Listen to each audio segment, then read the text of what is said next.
1913, the New York Herald. Can it be said that America is falling prey to the collective soul of the Negro through the influence of what is popularly known as ragtime music? If there is any tendency towards such a national disaster, it should be definitely pointed out and extreme measures taken to inhibit the influence and avert the increasing danger, if it has not already gone too far. American ragtime music is symbolic of the primitive morality and perceptible moral limitations of the Negro type.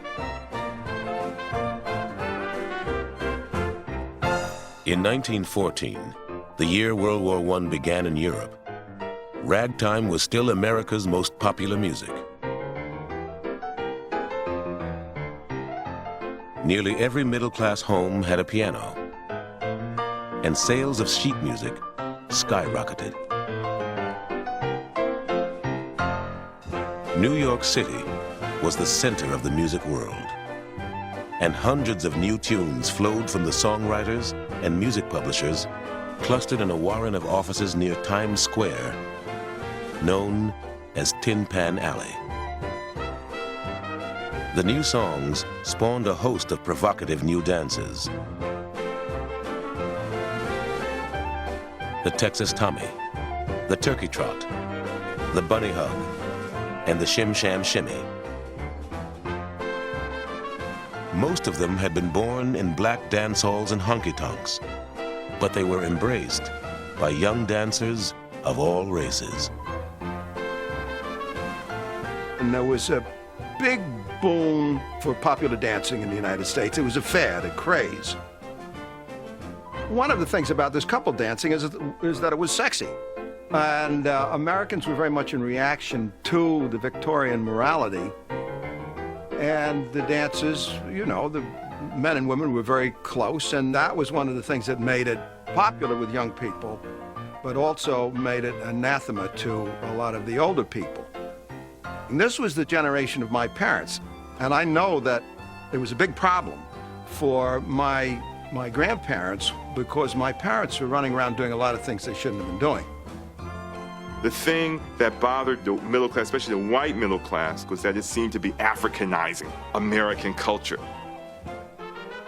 The vulgar word would have been it's niggerizing American culture. These people have you out here acting like niggers doing this stuff. And that upset the white middle class terrifically, and it also upset the black middle class because the black middle class didn't want to be seen in this way. The Negro race is dancing itself to death. Our people are too frivolous because they feed on too much trash.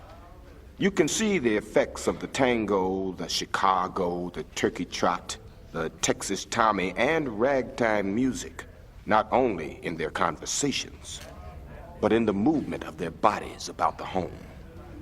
Reverend Adam Clayton Powell, Sr., Abyssinian Baptist Church. Amidst the controversy, ragtime found two unlikely champions. We were clean cut, we were married. And when we danced, there was nothing suggestive about it. Irene Castle. Irene Castle, a doctor's daughter from Westchester County, and her British-born husband Vernon were elegant dancers. Well-mannered and reassuring to worried parents, alarmed at the gyrations their children seemed determined to master. Do not wriggle the shoulders. Do not shake the hips. Do not pump the arms. Do not hop. Glide instead. Drop the turkey trot, the grizzly bear, the bunny hug. These dances are ugly, ungraceful, and out of fashion. Vernon Castle.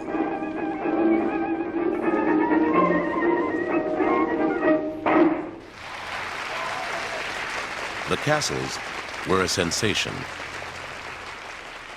but much of their success was due to the all-black orchestra which traveled with them everywhere, and to its remarkable leader, James Reese Europe.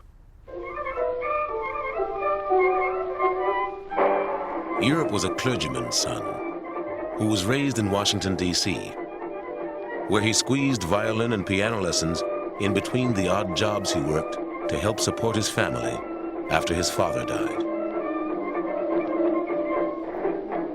Europe's career took off fast. By the time he was 23, he was the musical director for black shows that had become the latest fashion on Broadway. And well before he met the Castles, he was the preeminent society orchestra leader in New York, playing for the Astors and the Vanderbilts. The Europe gang were absolute reading sharks. They could read a moving snake, and if a fly lit on that paper, he got played. But the people wanted to believe that Negroes couldn't learn to read music but had a natural talent for it. So we never played with no music. I'd get all the latest Broadway music from the publisher, and we'd learn the tunes and rehearse them until we had them all down pat. Never made no mistakes.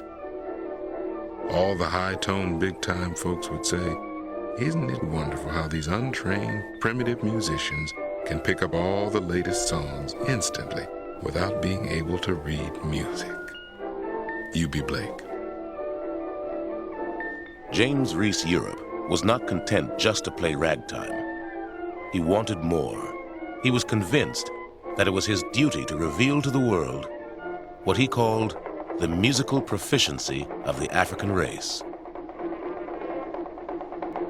By working with the Castles, Europe saw his chance to bring his orchestrated version of African American music to a far wider audience.